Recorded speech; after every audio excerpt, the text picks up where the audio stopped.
Жылы яктан кушлар кайта башлады, беренче үги ана яфраклары да күренә. Тик көннәр генә суык. Синоптиклар быел яз киләргә ашыкмый диләр. Март айында кояшлы көннәр булды, тик озак дәвам итмәде. Зачастили приходить атмосферные вихри. Безгә көнбатыш циклоны якынлаша, шуңа күрә һава торышы да шулай үзгәрүчән. Апрель башыннан җылы язгы көннәр башланыр дип фаразлыйбыз. У нас очень неустойчивый характер погоды. Халык та аптырашта, әле кар ява, шуннан ялтырап кояш чыга дип гаҗәпләнәләр. Башта сыерчык бураны дип уйладык. Кичәгәрәк булгачлар инде аптырап калдык.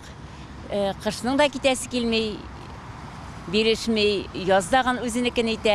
Яз килгәнен барыбер сизелә инде, күңелләр күтәренке.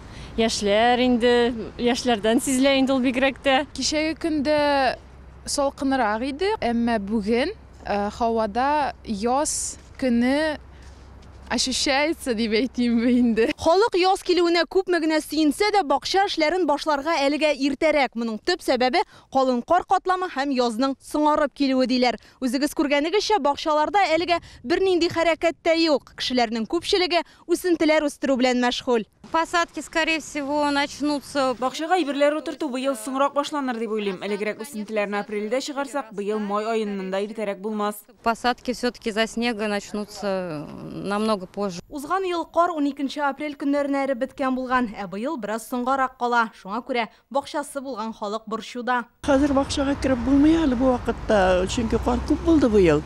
Менә бакчага кире торган капканы, калитканы кар күп китә. Яз айлары җылы, явым төшемнәрдә гадәттәге кебек булыр дип көтелә. Июнь белән август айларында уртача температура 20 градус булса, июль салкынчарак килер дип вәгъдә итәләр.